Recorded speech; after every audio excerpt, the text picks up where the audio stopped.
The strange ship appeared in Earth's orbit on a quiet Tuesday morning.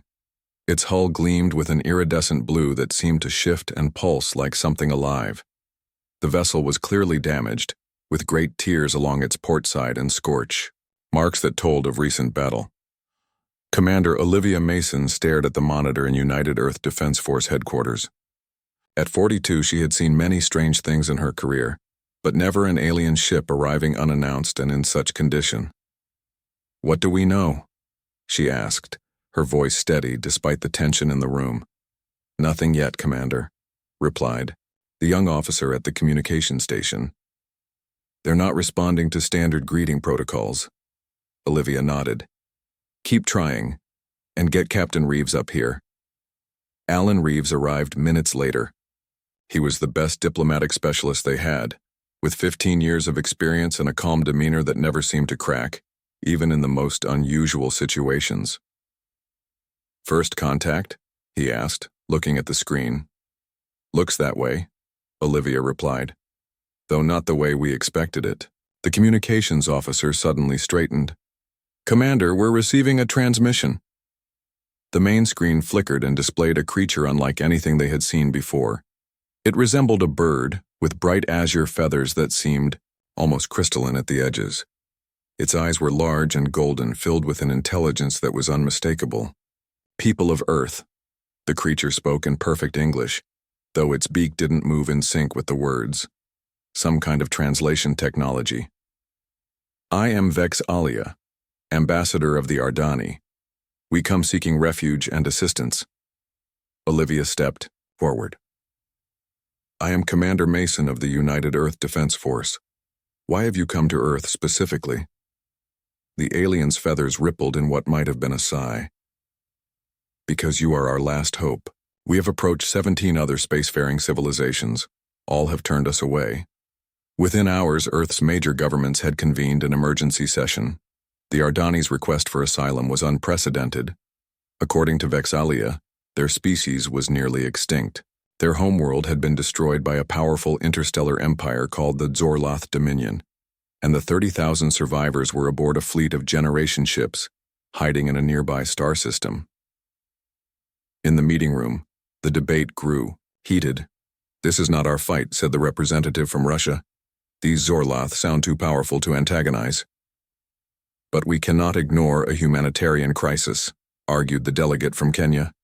"Even if the humans in need are not human at all." Professor Samuel Grant, a leading xenoanthropologist, had been called to offer his perspective. He stood now, his weathered face serious beneath his gray hair. "Throughout our history," he said, "humanity has often faced choices between safety and morality. What defines us at our best is our capacity for compassion. These beings have nowhere else to go." Captain Reeves, who had been quietly observing, added, "The Ardani have offered to share their technology with us, particularly their advanced shield systems. That could be valuable." The Chinese representative frowned. "So we risk war with an advanced empire for some shield technology?" In a separate room, Lieutenant Diane Powell was reviewing the data the Ardani had shared. A chill ran down her spine as she uncovered a disturbing detail. She immediately requested to address the council. "The Zorloth already know about us," she announced when granted permission to speak. "According to Ardani intelligence, they've been monitoring Earth for centuries. They just haven't considered us worth contacting yet." This revelation changed the tone of the discussion. If the Zorloth were already watching, refusing to help the Ardani might only delay an eventual confrontation, not prevent it. After 2 days of intense debate, the Earth Security Council voted.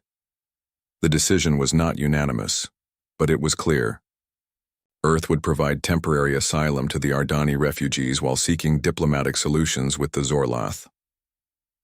When Vexalia received the news, the alien's crystalline feathers glowed with a soft blue light.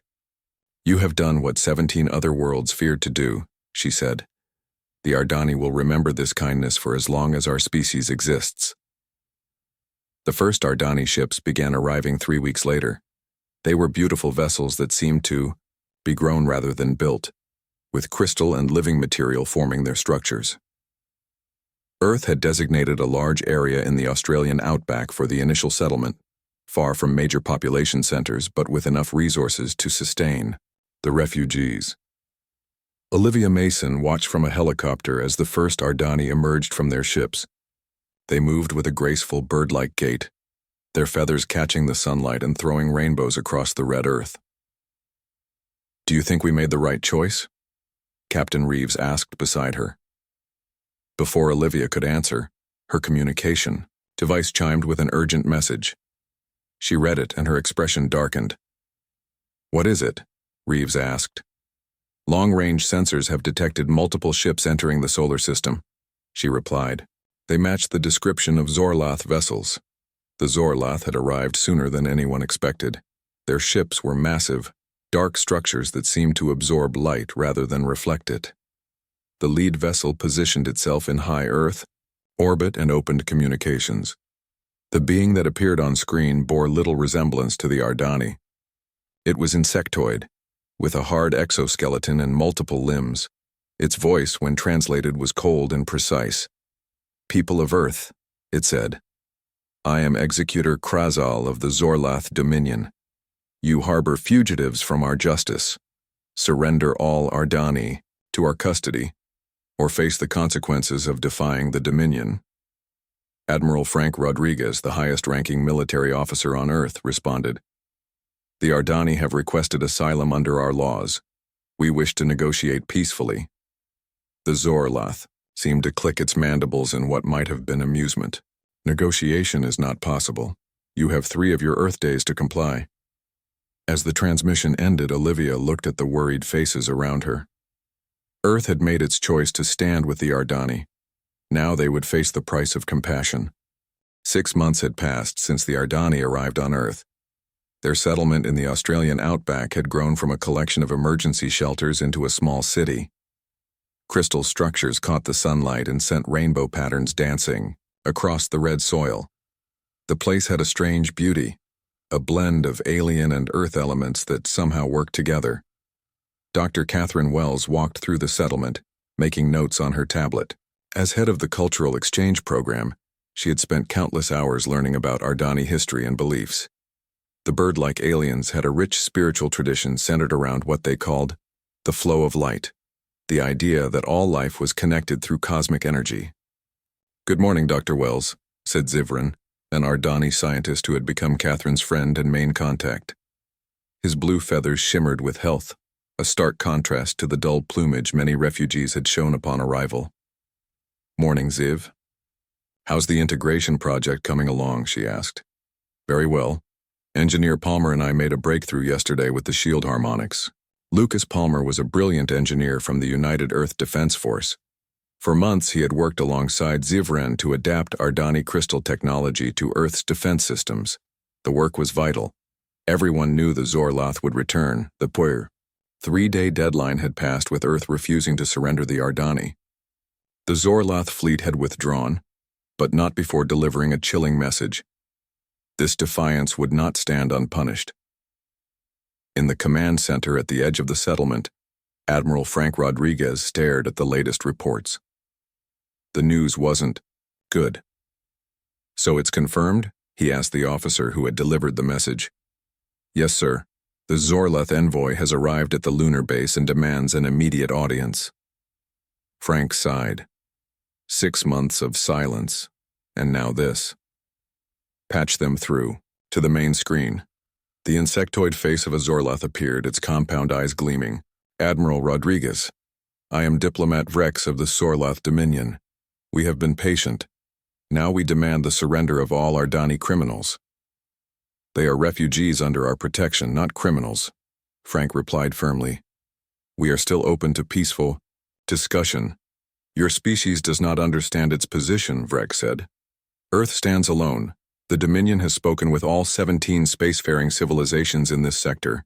None will support you.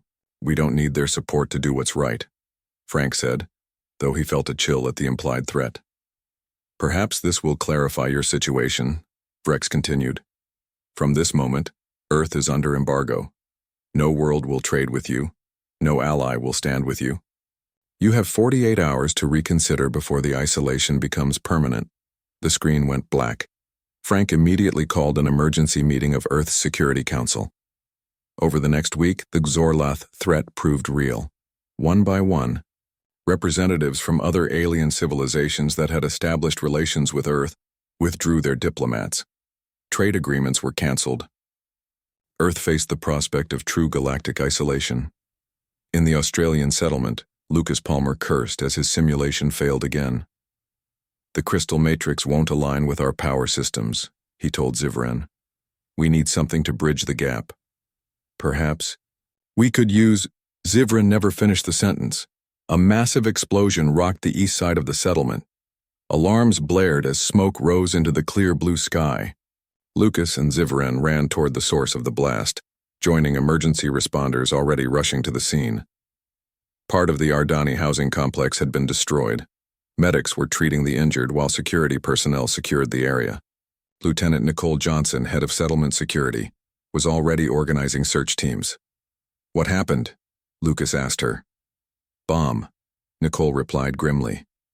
"Someone got past our perimeter defenses." The attack left 12 Ardani dead, along with 3 human teachers who had been conducting language classes. The news hit Earth hard. This wasn't just an alien problem anymore. Human blood had been spilled. Nicole's investigation moved quickly. Security footage showed a human man placing the device. Within 48 hours, they had identified him as a member of Pure Earth, a human supremacist group that opposed alien presence on the planet. What troubled Nicole most came from the interrogation. "He says they were approached by off-worlders," she told Commander Olivia Mason. "Someone gave them the bomb technology. It has Xorloth's signature all over it." "They're trying to turn us against each other," Olivia said, her face grim. Classic. Divide and conquer. The attack had another effect the Xorloth hadn't counted on. Across Earth, public opinion solidified in support of the Ardani. Images of human and Ardani medical teams working side by side to save lives had a powerful impact. When the 17 spacefaring races formally announced a complete embargo of Earth under Xorloth pressure, Earth's leaders stood firm. In a special session of the United Nations, the Secretary-General addressed the world. "We face difficult times ahead. Our access to off-world resources and technologies will be limited. There will be shortages. There will be hardship. But we will not abandon those who came to us for help. Earth stands with the Ardani, whatever the cost." That night, Catherine Wells sat with Vex'Alia, the Ardani ambassador, watching the sunset from a crystal observation tower. "Your people risk much for mine," Vex'Alia said softly. "The other worlds feared the Xorloth too much to even consider helping us." Catherine thought about the families who had lost loved ones in the bombing. "Fear is powerful," she said. "But so is standing together. Maybe that's what the Xorloth really fear. Not just your crystal technology, but the idea that different species can stand together against them." As they spoke, Lucas Palmer and Zivran made their breakthrough. Using elements from both Earth and Ardani science, they successfully integrated the first crystal shield into a human defense satellite. It was a small victory, but in the face of galactic isolation, it gave hope. On the edge of the solar system, hidden sensors detected more Xorloth ships arriving. The real test was still to come. 2 years had passed since Earth took in the Ardani refugees. Life had changed for everyone. The embargo by the 17 alien civilizations had forced Earth to become more self-sufficient. Factories that once imported alien metals now used Earth materials. Farms grew more food to replace exotic imports. It wasn't easy, but humans adapted. The United Earth Defense Force had grown rapidly. With Ardani help, humans built new ships and weapons. The fear of Xorloth attack hung over Earth like a storm cloud. Captain William Bennett stood on the bridge of the starship Defiance. It was the first human vessel equipped with Ardani crystal drives. The ship hummed with power as it patrolled the edge of the solar system. "Scan complete, Captain," said the sensor officer. "No sign of Xorloth activity in this sector." William nodded. He was 38, with a steady hand and a reputation for staying calm under pressure. "Continue on patrol route." Keep all sensors at maximum range. Back on Earth, in a secure room beneath Defense Force headquarters, Intelligence Officer Greg Harrison studied reports from their few remaining off-world contacts. What he saw troubled him deeply. He immediately requested a meeting with Commander Olivia Mason. The Zorlath are moving ships into position, Greg explained, pointing to star charts. Not just a few ships, hundreds, maybe more. Olivia's expression remained calm, but her eyes showed her concern. They're preparing for a full invasion. Yes, ma'am. And soon. Our sources suggest weeks, not months. Olivia called an emergency meeting with the Ardani leadership. Tirvash, an elder with pale blue feathers that had whitened with age, attended along with Vexalia and several other Ardani representatives. We have always known this day would come, Tirvash said, his voice soft but clear. The Zorlath do not forgive, and they do not forget. Why do they hate your people so much? Olivia asked. Is it just about resources? Tirvash exchanged glances with the other Ardani. It is time we shared the full truth. Our ancestors kept ancient records that the Zorlath have hunted and destroyed many species throughout history. Any civilization that develops certain technologies is eliminated. What technologies? Asked Alan Reeves, who now served as the main diplomat between humans and Ardani. Crystal technology is one, Vexalia answered. Our people discovered how to grow and shape living crystals thousands of years ago. The Zorlath attacked soon after we began using it for space travel. There's more to it, Tirvash added. We believe the Zorlath are afraid of any species that might one day challenge their power. They don't just conquer. They eliminate threats before they can grow. This news sent a chill through the room. Earth wasn't just sheltering refugees. It had sided with a species the Zorlath considered a fundamental threat. At the Science Division, Dr. Patricia Morgan made a discovery that changed everything. She burst into Lucas Palmer's lab, where he was working with Zevran. The crystal technology, she exclaimed. I figured out why the Zorlath fear it so much. It disrupts their quantum communication network. Lucas looked up from the crystal matrix he was adjusting. What do you mean? The Zorlath use quantum entanglement to control their fleet, Patricia explained. But Ardani crystals naturally generate a field that breaks the entanglement. That's why they want to wipe them out. The Ardani technology is the one thing that can disable their greatest advantage. This revelation gave Earth hope. If they could develop weapons based on this principle, they might stand a chance against the massive Zorlath fleet. A week later, something unexpected happened. A small alien ship managed to slip through Earth's defenses, but instead of attacking, it sent a message requesting safe passage. Inside were representatives from 3 of the 17 worlds that had joined the embargo. We come in secret, said the lead alien, a tall, thin being with gray skin. Not all among our worlds agree with abandoning Earth and the Ardani. Some of us wish to help. Lieutenant Nicole Johnson, who handled security for the meeting, was suspicious. Why now? After 2 years of isolation? Because we have seen the Zorlath fleet gathering, the alien replied, and we know what it means. If Earth falls, the Zorlath will only grow stronger. More worlds will suffer. These secret allies couldn't openly defy the Zorlath, but they brought valuable intelligence and offered to smuggle supplies to Earth. It wasn't much, but it showed that not all of the galaxy had turned its back on humanity. The respite was brief. 3 days later, the Zorlath attacked the human colony on Mars. Thousands died before the orbital defenses could respond. The message was clear. The final battle was beginning. On Earth, preparations reached their peak. Every ship was deployed. Every weapon was readied. The Ardani crystal technology had been integrated into Earth's defense systems, but no one knew if it would be enough. Captain Bennett received new orders. The Defiance would join a small fleet of Earth's most advanced ships near Jupiter, the last line of defense before Earth itself. In the Ardani settlement, now a thriving city of crystal and steel, Tirvash gathered his people for a ceremony. They sang in their musical language a sound both beautiful and sad. What are they doing? Greg Harrison asked Catherine Wells as they watched. It's the song of remembrance, she explained.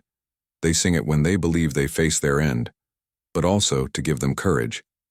Secretary General Julia Hoffman addressed the United Nations and all of humanity in a broadcast that reached every corner of Earth and its colonies. 2 years ago, we made a choice to stand with the Ardani when all others turned away, she said, her voice strong and clear. Today we face the consequences of that choice. The Zorlath come not just to take the Ardani, but to punish humanity for defying them. She paused, looking directly into the camera. We stand with the Ardani not because it is easy, but because it is right. Humanity will not abandon its principles in the face of tyranny. We will fight. And even if we fall, the galaxy will remember that when darkness came, Earth stood in the light. As she spoke, the long-range sensors detected the first wave of the Zorlath fleet entering the solar system. The battle for survival had begun. The Zorlath attack began at dawn. Their ships darkened the skies above Earth's orbital defense platforms. Thousands of vessels, each bristling with weapons that could destroy entire cities. Earth had never faced such a force. Major Ryan Cooper stood at his command post on Space Station Liberty, the largest of Earth's orbital defenses. He was 35, with a scar running down his left cheek from an earlier battle. His hands were steady as he gave orders. All shield generators to maximum power. Target the lead ships first. Around Earth, similar commands echoed through defense stations and ships. Humanity prepared to make its stand. The Zorlath struck hard and fast. Energy beams lanced out from their ships, striking Earth's defenses. Several smaller stations exploded immediately. On Liberty, the deck shook beneath Ryan's feet. Shields holding at 60%, reported his second-in-command. Ryan nodded grimly. Return fire, all batteries. Liberty's weapons blazed. Other defense platforms joined in. For a moment it seemed hopeless. There were simply too many Zorlath ships. Then, streaks of blue light cut across space as the Ardani fleet arrived. Their crystal ships formed a protective barrier between Earth and the Zorlath forces. The crystals glowed brighter as they absorbed and redirected enemy fire. Aboard the Defiance, Captain William Bennett watched the battle unfold near Jupiter. His ship led a small fleet tasked with protecting Earth's outer colonies. But the Zorlath had focused all their forces on Earth itself, ignoring the outer planets. "Captain, we're receiving new orders," his communications officer said. "We're to join the main battle at Earth." William's jaw tightened. "Set course immediately. Maximum speed." The Defiance and its sister ships raced toward Earth, their crystal drives pulsing with energy. On Earth, in the command center beneath Denver, Commander Olivia Mason coordinated the planet's ground defenses. If the orbital platforms fell, Earth would face bombardment from space. "The shields are holding better than expected," reported Alan Reeves, who stood beside her. "The Ardani crystal technology is working." Indeed, the hybrid defensive systems, created by Lucas Palmer and Zivren, were proving effective. The Zorlath weapons, while powerful, couldn't penetrate the crystal-enhanced shields as easily as expected. Olivia studied the battle display. "There's their command ship," she said, pointing to a massive vessel at the center of the Zorlath fleet. "If we could somehow disable it." A plan formed quickly. Olivia would lead a small, fast strike force to target the Zorlath command vessel. The Defiance, with its advanced crystal drive, would be the perfect ship for the mission. As Olivia prepared to leave for orbit, Lucas Palmer approached her with Zivren. "We've modified these hand weapons with crystal technology," Lucas explained, handing her a pistol-like device. "They should disrupt Zorlath systems on contact." Olivia took the weapon. "Let's hope they work." Within hours, the Defiance had broken through the battle lines. Olivia and a small team of soldiers prepared to board the Zorlath command ship. Among them was Lieutenant Eric Bradley, a young officer with steady nerves and quick reflexes. "Remember," Olivia told her team, "our goal is to disable their communications array. Without it, their fleet loses coordination." The boarding was violent and fast. Olivia's team fought their way through Zorlath defenders, the crystal weapons proving remarkably effective. The insectoid aliens fell back in confusion as their systems failed around them. Meanwhile, the tide of battle began to shift. Several, Ships from the previously neutral alien races suddenly entered the fight, attacking the Zorlath from behind. They had been hiding beyond the moon, waiting for the right moment. "Captain," called the sensor officer on the Defiance. "We have multiple new contacts engaging the Zorlath." William allowed himself a small smile. "Seems we're not as alone as the Zorlath thought." The battle grew more chaotic.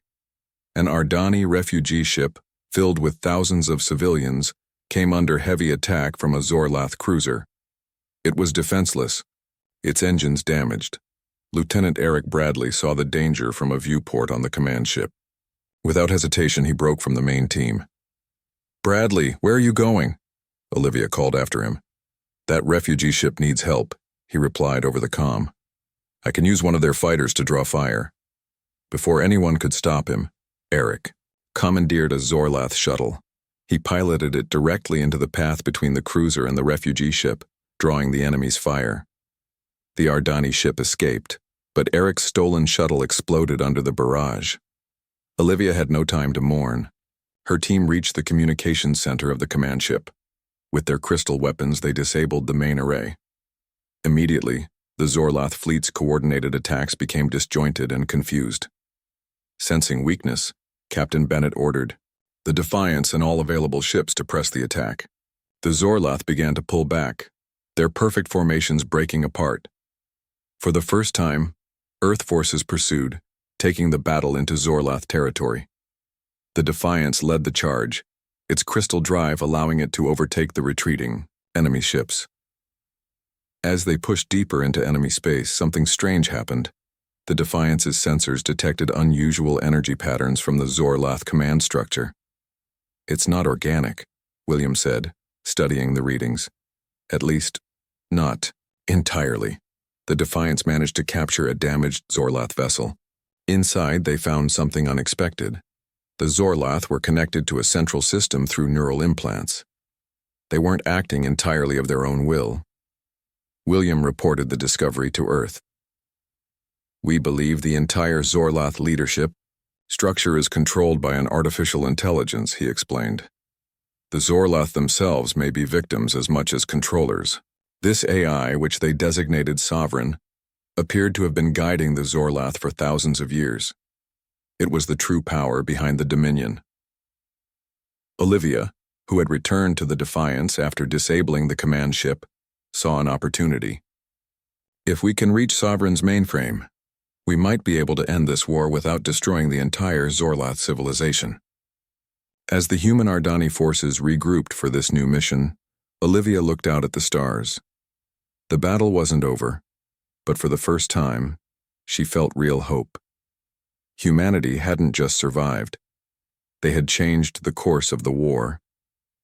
A joint human Ardani strike team was quickly formed. Their target, the hidden world where Sovereign's mainframe was located. The final battle would not be fought in space, but within the digital realm of an ancient artificial intelligence. The planet that housed Sovereign's mainframe was hidden deep in Zorlath space. It was a small world with no natural life, covered in metal and machinery. The strike team approached in the Defiance, using the ship's crystal drive to slip past Zorlath patrols. Dr. Catherine Wells led the team alongside Captain Alan Reeves. Catherine had never imagined herself as a soldier, but her knowledge of Ardani culture and technology made her essential to the mission. Alan's diplomatic skills might be needed if they encountered Zorlath who could be reasoned with. "We're in position," Captain William Bennett informed them from the bridge. "The ship will hold this orbit as long as possible. Good luck down there." The team boarded a shuttle equipped with Ardani cloaking technology. Besides Catherine and Alan, the team included Lucas Palmer, Zivran, and 6 specially trained soldiers. They landed near what appeared to be a main access point.